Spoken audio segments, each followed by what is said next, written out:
రాజమండ్రిలో గోదారమ్మకు హారతిస్తున్నారు. లైవ్లో చూద్దాం.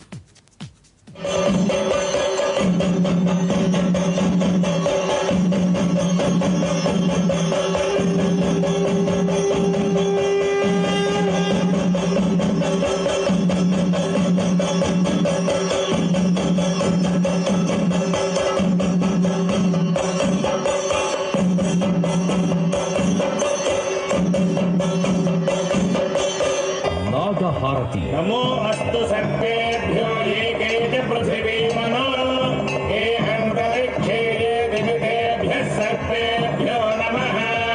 श्रीगोदावरी देव्यै नमः. नागहारतिं दर्शयामि. ఈ నాగహారతిని దర్శించుకోవడం వల్ల కాలసర్ప దోషములు తొలగి నవగ్రహములలో రాహుకేతువుల యొక్క దోషములకు పరిహారము కలుగును.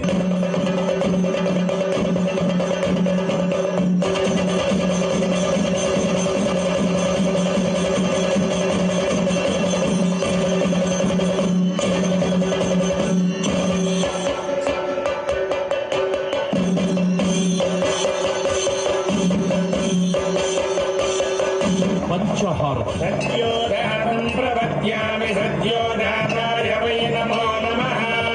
भवे भवेनादि भवे भवस्वमान्.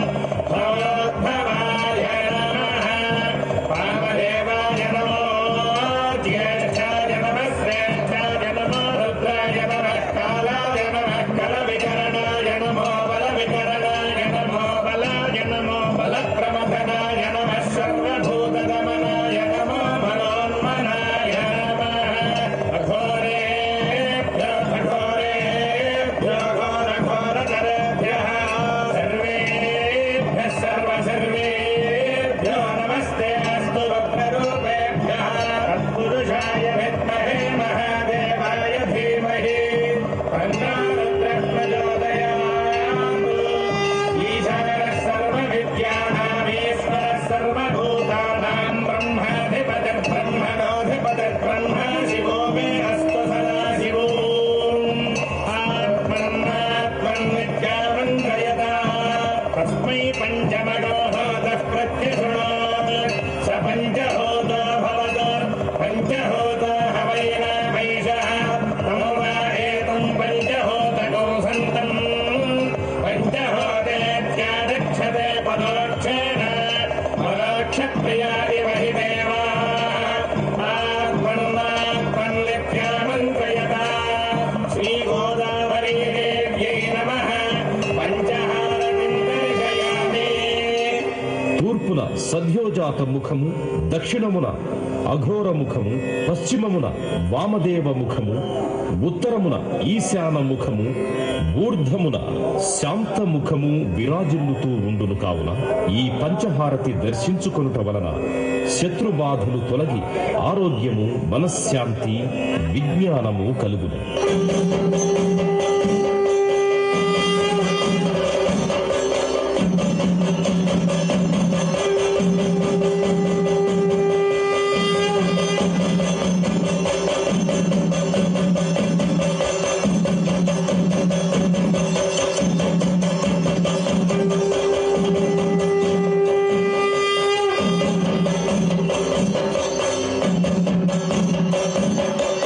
వృక్షహారతి च इव स्तब्धो दिवि तिष्ठत्येकस्तेनेदं पूर्णं पुरुषेण सर्वम्. श्रीगोदावरी देव्यै नमः. वृक्षहारतिं दर्शयामि. అమ్మవారు ప్రకృతి స్వరూపము అగుట చేత ఈ వృక్షహారతి దర్శనము వలన అమ్మవారి అనుగ్రహము కలుగును.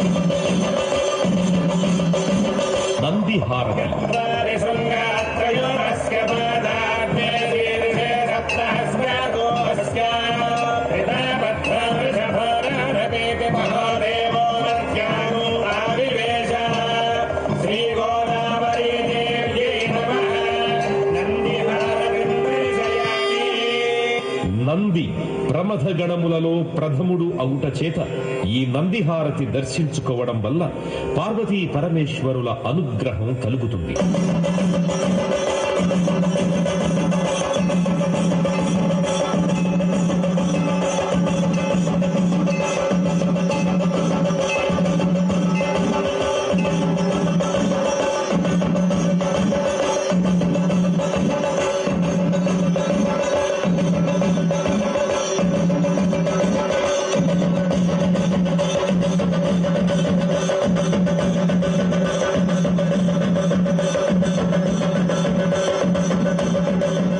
సింహహారతి.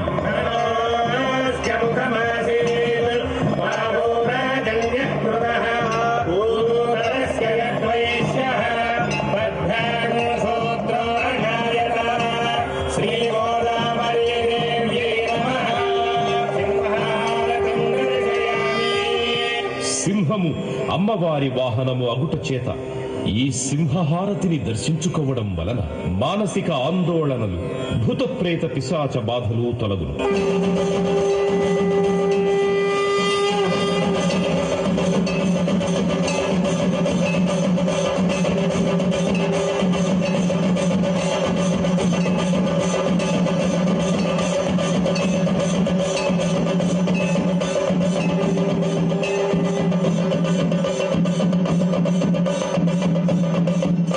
రుద్రహారతి.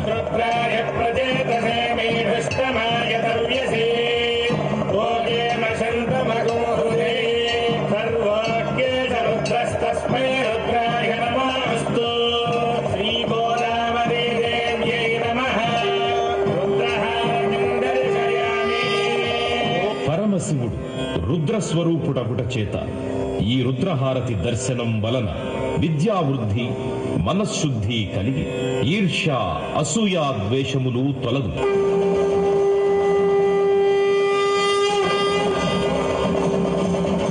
వంటి పాపాలన్నింటినీ కూడా భేదించినటువంటిది, మనస్సులకు ఆహ్లాదాన్ని కలిగించేటువంటిది అయినటువంటి ఈ గోదావరి గంగ సమస్త విశ్వమును రక్షించుగాక అని ఈ నీరాజనములు పలుకుతున్నటువంటి వేళ భక్తులందరి పక్షాన వినమ్రులమై రెండు చేతులతో నమస్కరిస్తూ కోరుకుంటున్నటువంటి పరమ పవిత్ర వేళ మనం భక్తులందరూ కూడా ఎంతో పులకితకాంతులైనటువంటి వాతావరణం మనం అక్కడ గమనిస్తూ ఉన్నాం. రాజమండ్రిలో వేదవ్యాసుల వారు స్కాంద పురాణంలో ఈ గోదావరి గంగకు చేసిన స్తుతిని స్మరిస్తూ ఉంటే ఈ 3వ రోజైనటువంటి ఈ పుష్కరాల సాయం వేళ గోదావరి నదీమ తల్లికి దివ్య నీరాజనాలు అందించేటువంటి వేళ భక్త కోటి పుణ్యస్నానాలు ఆచరించి ఈ నీరాజనాలను దర్శనం చేసుకుంటున్నటువంటి వేళ మనస్ఫూర్తిగా నమస్కారం చేసుకుంటూ ఉన్నాం. అదిగో కుంభహారతిని అందిస్తూ ఉన్నారు అర్చక స్వాముల వారు. దివ్యమైనటువంటి అనేకమైనటువంటి హారతులను, నక్షత్రహారతి, కుంభహారతి, శంఖహారతి, చక్రహారతి వంటి అనేక హారతులను ఒక క్రమబద్ధమైనటువంటి విధానంలో, శాస్త్రబద్ధమైనటువంటి విధానంలో మనం గమనిస్తూ ఉన్నాం. ఆచారో పరమో ధర్మ అంటారు. ఆచారాన్ని పాటించేటువంటి విధానం, ఆచారాన్ని అనుసరించేటువంటి విధానం, ఆచారాన్ని అవగతం చేసుకునేటువంటి విధానం తరతరాలుగా ఈ మానవ కోటికి మనకి అదే సంపదగా నిలుస్తూ ఉన్నది. మన భారతావని ఎన్నో నదీ నదాలకు నిలయమైనటువంటిది. మన వైదిక సంస్కృతి సంప్రదాయాలు వికసింపజేయటంలో నదుల పాత్ర ఎంతో అద్వితీయం, అనన్న సామాన్యం. అందున దాదాపు 1400 కిలోమీటర్లకు పైగా విస్తరించినటువంటి మన గోదావరి మాతకి పుష్కరాలు జరుగుతూ ఉంటే ఆ ఆనందం వర్ణనాతీతం. రాజమహేంద్రవరంలో ఉండి దివ్యమైన హారతులు గమనించడానికి అందరికీ కూడా వీలు కాకపోవచ్చు అనేక కారణాల వల్ల. కానీ దూరదర్శన్ వారు సప్తగిరి ద్వారా అందిస్తున్నటువంటి అవకాశం మనకి ఆ నీరాజనాలని దర్శించుకుని నమస్కరించుకుని ఈ పుష్కర వేళలో అమ్మా గోదావరి మాత నీవు మాకు దివ్యమైనటువంటి ఆశీస్సులను అందిస్తూ మా జీవన విధానాలలో సంప్రదాయబద్ధమైనటువంటి జీవనాన్ని, ఆధ్యాత్మికమైనటువంటి జీవనాన్ని, సనాతన సంప్రదాయాలను నిలువెత్తుగా దర్పణంగా ఉంచేటువంటి జీవనాన్ని, అందరికీ మంచి చేసేటువంటి జీవనాన్ని అందించుమా అని సవినయంగా సప్రశ్రయంగా ప్రార్థించుకునేటువంటి వేళ. అటువంటి వేళలో ఈ దివ్య నీరాజనాల్ని మనం గమనించుకుంటూ ఉన్నాం. ఉత్తమంచ నదీ స్నానం మధ్యమల్చ తటాకతే అధమం కూపస్నానంచ భాండస్నానేన కిం ఫలం. నిరంతరం ఏ రోజును చేసినప్పటికీ నదీ స్నానం చెయ్యటం అనేటటువంటిది అత్యుత్తమమైనటువంటి ఫలప్రదమైనటువంటి విషయాన్ని శాస్త్రం చెబుతూ ఉన్నది. అందువల్ల ఉత్తమోత్తమైనటువంటిది నదీ స్నానం, మధ్యమమైనటువంటిది తటాక స్నానం, కోప స్నానము అధమం అన్నారు. ఇక భాండ స్నానం వల్ల ప్రయోజనం లేదు అనంటే, అందుకే మనం స్నానం చేసేటప్పుడు అదిగో కన్నుల పండుగగా హారతిని ఆ గోదావరి మాతకి ఇవ్వటమే కాకుండా ప్రజలందరికీ కూడా ఆ దివ్య దర్శనాన్ని అందిస్తూ ఉంటే భక్తులంతా కూడా తలలు వంచి చేతులు మోడ్చి అంజలించి ఆ పరమ పవిత్రమైనటువంటి దివ్య తేజస్సును చూచి, ఎందుకనంటే భగవంతుడు జ్యోతి స్వరూపుడు అని చెబుతూ ఉన్నారు. తమసోమా జ్యోతిర్గమయ అని చెబుతూ ఉన్నది తైత్తిరీయోపనిషత్తు. తమస్సు అంటే చీకటి, చీకటిలో నుంచి నన్ను వెలుగులోనికి తీసుకొనిరా.